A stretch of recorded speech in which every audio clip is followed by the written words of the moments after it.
Hello, my name is Patricia Cobia. This is my problem of practice on data support for MED 7706 for Wilmington University. The purpose of this plan is to address low state assessment scores for our district. We hope to gain insight from the data on student achievement and to drive instruction based on this data. Our ultimate goal is to increase our district's NJSLA scores by 5% through the implementation of these programs. Currently, we use the New Jersey Student Learning Assessment, the NJSLA, for our state assessment. The NJSLA replaced the Park Assessment in the spring of 2018. Both tests are used to assess student proficiency of state standards. The state of New Jersey uses New Jersey Student Learning Standards in place of the Common Core state standards. The Department of Education uses the high school English language arts literacy and math assessments to determine eligibility for graduation. Students can also submit a portfolio in lieu of the state assessment. I wanted to include some information on our district. This information can be found on the Department of Education's website. This is our New Jersey School Performance Report. According to the report, our district has about 300 students. This information is for the 2017-2018 school year, but our district has consistently had about 300 students. Our district is also predominantly African American and has historically been predominantly African American. As of 2017-2018, a little under 60% of our students are considered economically disadvantaged. All of our students are currently eligible for free lunch. I also wanted to present data on student test scores before presenting my action plan. On this slide, you can see the third grade NJSLA scores. 11% of students were proficient in English language arts and 19% were proficient in math. In fourth grade, 27% of students were meeting or exceeding for language arts and 32% were meeting for math. For fifth grade, 48% of students were meeting or exceeding in English language arts and 10% were meeting in math. In sixth grade, 38% of students were meeting or exceeding in English language arts and 14% were meeting in math. In seventh grade, 63% of students were meeting or exceeding in English language arts and 29% were meeting or exceeding in math. In eighth grade, 48% of students were meeting or exceeding in English language arts and 17% of students were meeting in math. This chart shows overall district percentages in comparison to annual target percentages for the Park assessments in 2017 and 2018. This data specifically shows student scores for English language arts literacy. In 2017, 36.1% of students were proficient on the Park assessment in comparison to the annual target percentage of 42.1%. In 2018, the annual target percentage was 44.1%. Our district exceeded this percentage with a total of 47.1% of students proficient on the Park assessment in English language arts literacy. This slide includes data for our Park scores for math for 2017 and 2018. In 2017, 23.1% of students were proficient on the Park assessment in comparison to the annual target percentage of 34%. In 2018, 24.7% of students were proficient in comparison to the annual target percentage of 36.4%. This slide includes student proficiency percentages for the 2019 NJSLA. Unfortunately, I was unable to find annual targets for the 2019 NJSLA, but I still wanted to include our district data. 41.5% of students in the district were meeting or exceeding for the English Language Arts Literacy Assessment. For math, only 19.9% of students in the district were meeting or exceeding on the 2019 NJSLA. 3 years ago, our Director of Curriculum and Instruction partnered with Linkit in order to map student test scores and keep track of data throughout their time with the district. Linkit was designed to provide data support for teachers and districts.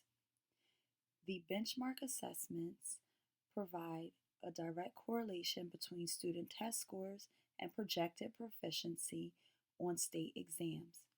Teachers are also able to create individualized tests using the bank of questions available on Linkit. The questions are all related to state standards. As stated earlier, the district contracted with Linkit approximately 3 years ago. Since then, teachers have been successful in administering the benchmark assessments throughout the school year. Some teachers have had difficulty with interpreting the results, and even more have had difficulty with using the results to help drive their instruction. Very few teachers were able to create their own assessments using the bank of questions on Linkit. I found an article that talked about the Camden County School District school system in Georgia. And one of the things that they did after the implementation of No Child Left Behind was to train their teachers on how to use data from state and benchmark assessments to help with their instruction. Over the course of the 6 years that data was taken on this program, they noticed an increase in their student test scores in comparison to other schools within their state. One of the quotes in the article that stood out to me was, "Teachers who have not been trained, prepared, or supported well in using assessment data to modify instruction often become frustrated and resist involvement in analyzing student data." Over the course of the past 3 years that we've used Linkit, I have noticed that some teachers have become frustrated, and some to the point where they are not using the data to its fullest potential, if they even use it at all. The Director of Curriculum and Instruction recognized that some teachers were not using the data collected in Linkit to its fullest potential because they did not know how to use it. Last year, she asked me and one of the special education teachers who showed interest to attend Linkit workshops with her. We received information on the program and the different tools that could be used to collect and analyze data. We brought the information back to the teachers and made ourselves available for questions. As a classroom teacher, I know it can be overwhelming to follow the curriculum, to assess students, to redirect instruction based on student results, and incorporate something new.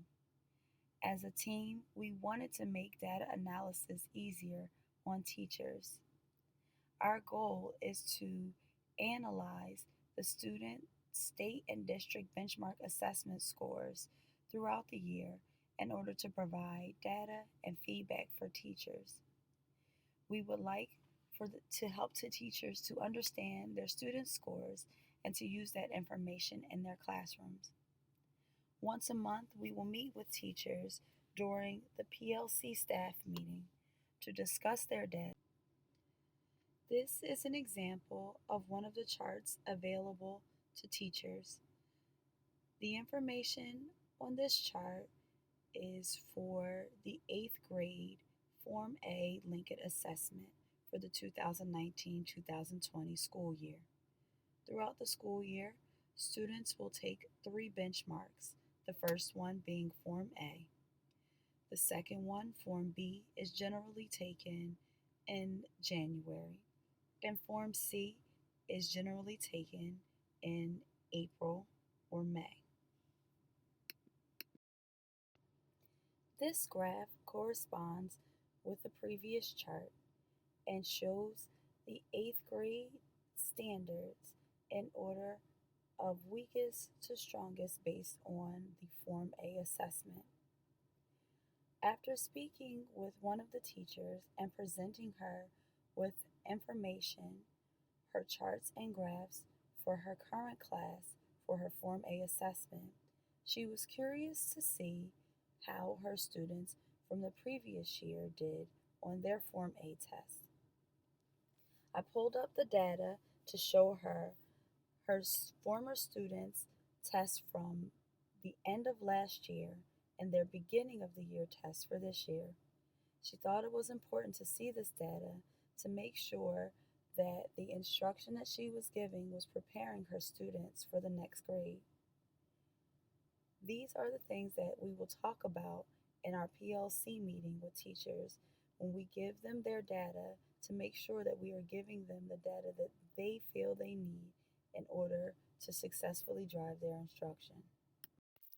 This school year, the superintendent asked us as a district to come up with a way to increase student achievement, specifically on the NJSLA, and to promote social emotional well-being in our students. The middle school and special area teachers came up with a mentoring program targeting our 7th and 8th grade students. For the mentoring program, the mentors will have 3 to 5 mentees, and we will meet with our mentees a minimum of twice a month.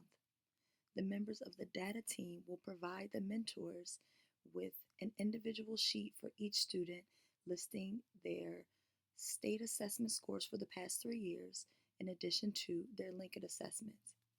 When students meet with their mentors, they will discuss any academic or social issues they may be having. Our hope is that in providing social and academic support to our students, that we will improve their test scores, increase their self-esteem, and improve overall achievement. Both the data team and the mentoring program are in their infancy stages. We will monitor both programs throughout the course of the year in order to determine what changes need to be made to make both programs as effective as they can be. The data team will continue to analyze student assessment data. Specifically in January, we will look at the second Lincoln benchmark assessment.